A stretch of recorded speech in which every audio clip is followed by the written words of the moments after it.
Washington Fish Questers Blake here. I am at beautiful Fish Lake here in the Okanagan-Wenatchee National Forest, doing one of my favorite things, and that is ice fishing for perch. Figured this might be as good a time of any for a fish quest. Fish Lake Ice Perch 101. Woo! That was quick. Oh. Ooh, look at that fatty.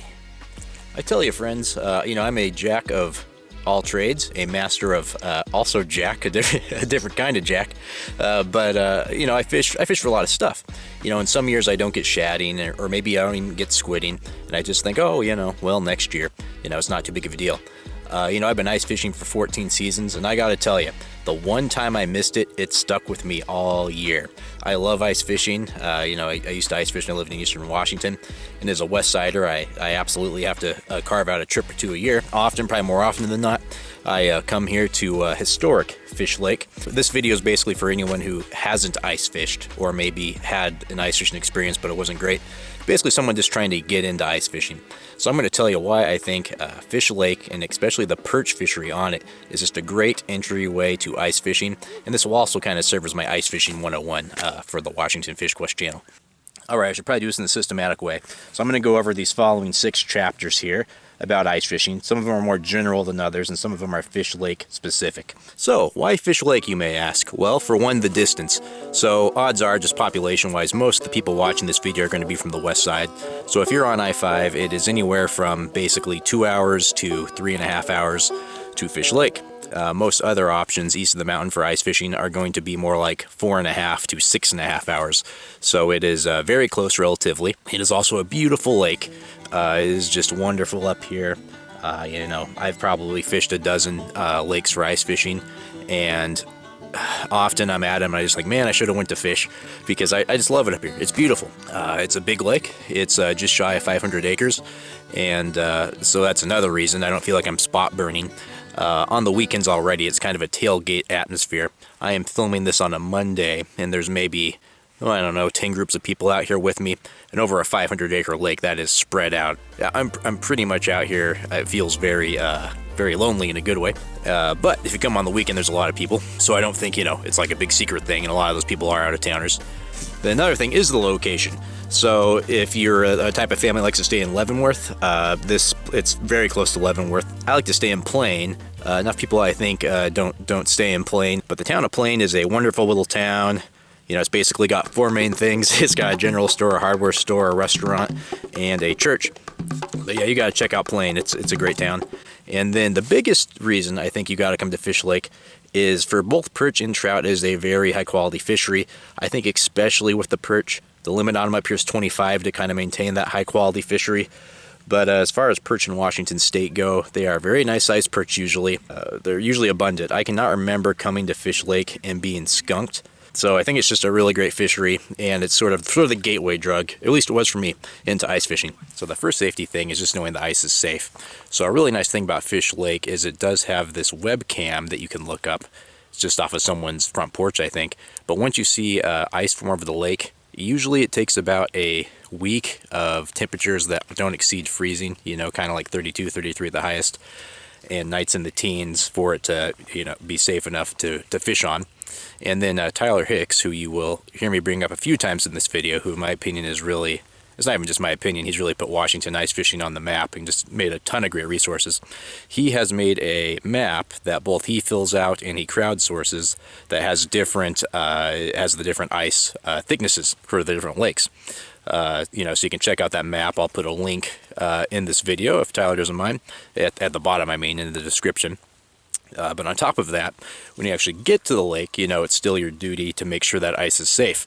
So that's where a spud bar comes in handy. So if you Google spud bar, you're probably not going to find an actual product called spud bar.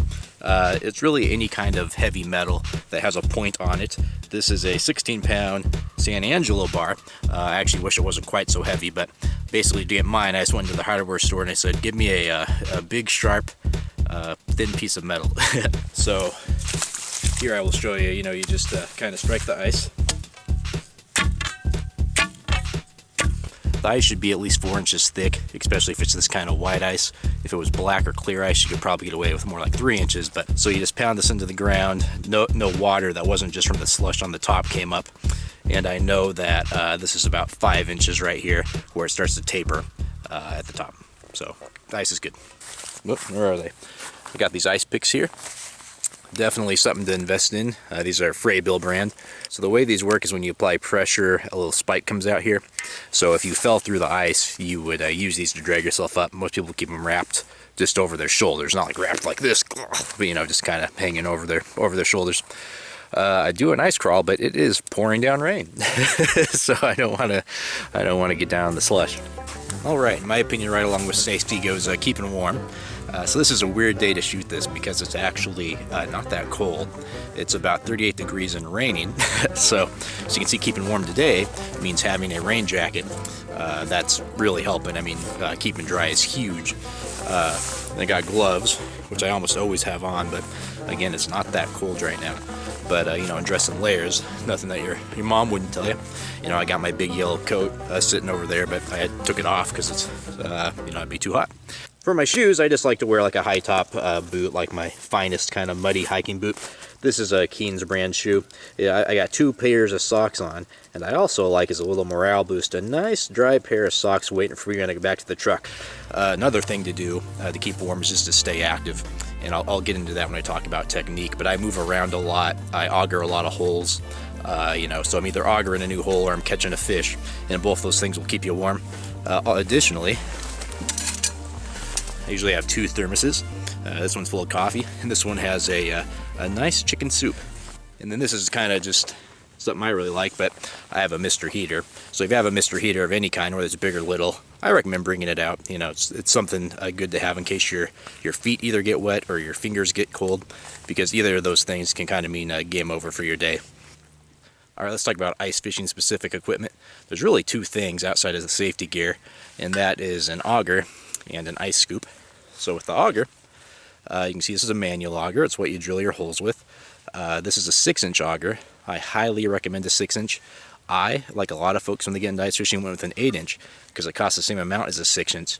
However, it is way harder to turn those 8-inch augers than a 6-inch auger. You get a pretty good workout, and the 6-inch is really all you need for most of the lakes in the state.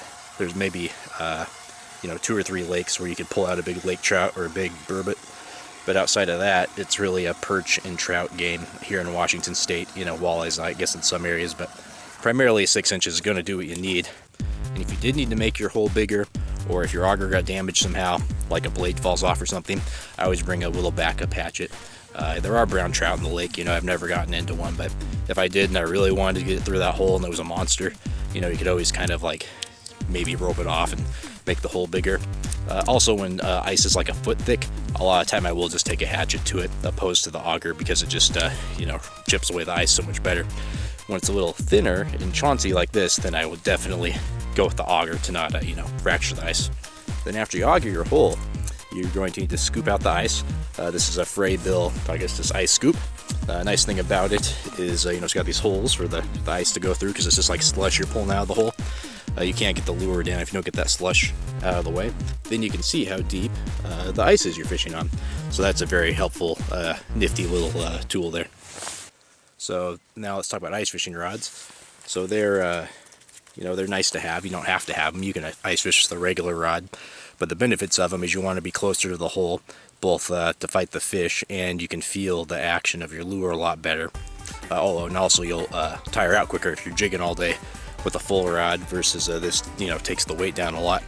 It's a really balanced way to jig over an ice fishing hole, but you don't need them. So if you want to go ice fishing and you just have your regular rods around, then bring your regular rods. Don't feel bad about it. So this here is called a spring bobber. This pull I have is the action on it is not too great. This is a very stiff pull. This is my main pull here. I like it a lot better. At any rate, the spring bobber allows you to detect a light bite.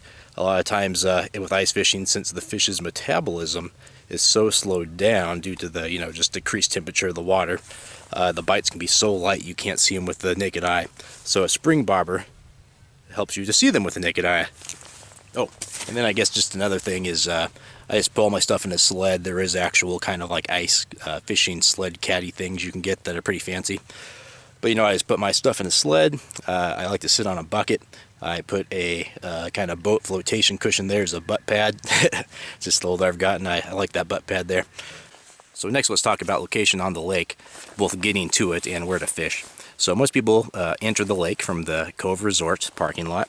If you come on the weekend, it's very packed. And I actually recommend, most fisheries I say avoid the crowds, but perch are very curious fish and they're actually attracted to a lot of hoopla. So I think it's actually pretty good to stay around folks if they're catching fish. Regarding where to actually catch the fish, it's the south end of the lake that gets the most pressure, and it seems to be because that is where the fish are at. There's also the cove, hence the Cove Resort, that the perch seem to go in and out of. They tend to be in about 20 or 30 feet of water, and fishing that lip that's right in front of the cove is a really good spot. Just going down depth-wise. I drill a lot of holes if I can't find them, I'll usually go kind of more by depth than by distance in one way or the other. And then if I find them at a certain depth and then that hole gets fished out, I continue along that depth. So between drilling the holes and catching the fish, that's how I like to keep warm. That's why I don't like to use a shelter, is because I don't want to not move around if I'm not catching fish. And if I am catching fish, the cold just doesn't seem to matter to me so much. All right, let's talk about setup. We'll start with lures. All right, here's a look at what resides in my tackle box. I got a pretty balanced perch imitator. Got a Swedish pimple, which in my first 10 years of ice fishing, that was my go-to. Got a Lindy ice worm, and then I got a tungsten jig there. That one's made by a company named Tooth Shed. I had to order it, and I love these tungsten jigs. They have great action. They get down in the water column really fast. The perch just love them. So that's almost exclusively what I use now. If I had to go into battle with one ice jig, that would be it.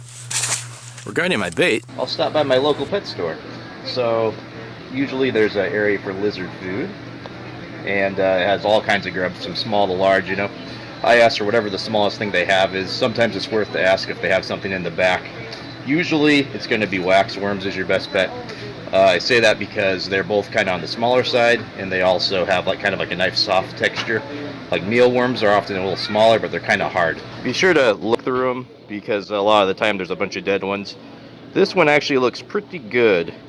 These guys will wake up, by the way, once you get in the vehicle, once they warm up. Alright, so I take the waxworm. I personally like to thread them on right behind the head here, onto the hook, kind of like this. So when they're sitting in the water, they got a little bit of wiggle, but they're kind of hard to pull off still. Or you can rig them a little something more like this.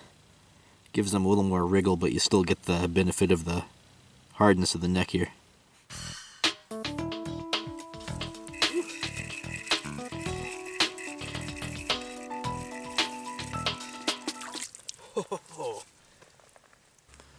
So I was going to use a perch eye for bait. Usually what I do is catch a perch or two on waxworms, then you give the wood shampoo to your perch, and then you carve out one of its eyes. And I usually do that either using a hook or a fillet knife. Then you can kind of put your finger up its mouth and pop it out. I'm not going to do that in the video because it's kind of gross. But there's salmon, there's waxworms, so I'm just going to keep using them. But there's a lot of benefits to using a perch eye. For one, they're incredibly durable. You can catch multiple perch with one fish. Two, if you're targeting perch and you're trying to avoid trout, trout don't really hit perch eyes very often, but they will hit a waxworm. I've only caught one trout today though, so it doesn't seem to be an issue. Three is they're free once you get some perch. And then four is just the perch love them. They're at least as effective as waxworms. It's amazing. They might not look like they have great action, but these guys are pretty hungry little cannibals. For my line, I'm using a 4-pound fluorocarbon. Any fluorocarbon will do. They're better than mono for ice fishing because they're denser than water, which allows them to sink faster and also makes them a little tougher against ice. Hey, alright, we're at the end. Last but not least, let's talk about technique. So I usually let my bait go all the way to the bottom, then I reel it up a full crank and start jigging. If I don't do anything there, then I do another crank and start jigging. And then usually at about the third crank, they're usually in the bottom third of the wire column. That's about as far up as I would go. If I don't get any action in a hole after 10 to 15 minutes, I will move and drill another hole. if it's late in the season like this and there hasn't been heavy freezes, there's lots of holes you can poach just from people that were here over the weekend. So I really am not drilling holes today. I'm just clearing out old holes because they haven't frozen over. And then, once you find a hole with fish on it, you just sit on that hole until you fish it out. And as soon as you don't get a bite for, 15 minutes or so, just move on to the next hole. I think sitting at one hole too long is probably the biggest mistake people make out here. So just keep active. It'll keep you warm and it'll keep you on the fish. Regarding the jigging, these fish usually like a really light jig. Sometimes I'll jig it with my fingers, like jig the line itself, and just kind of give it a little tug with my fingers. That allows me to both just give a really subtle jig, and then also it allows me to feel the bite a lot better.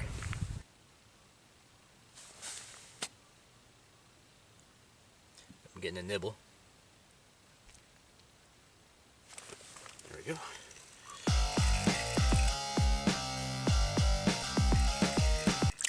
There you go.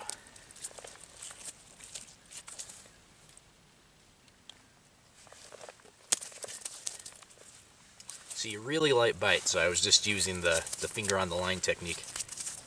Not only does it move the jig the right amount, but then you can really feel when it starts to nibble too. Visually, I probably couldn't see that bite alone on the rod. Well, there you have it. That was my Fish Lake ice fishing for Perch 101. Hope you enjoyed it. Unfortunately, by the time this video gets out, I don't know what the ice conditions will be on Fish Lake because it is raining pretty good. Hopefully it'll hold out for another weekend, but I'm not sure. Sometimes the season lasts a week, sometimes it lasts 2.5 months. Just depends on how hardy the winter is. So if there is still ice, hopefully you can get out here and get some perch. Thank you so much, and see you next time on Washington Fish Quest.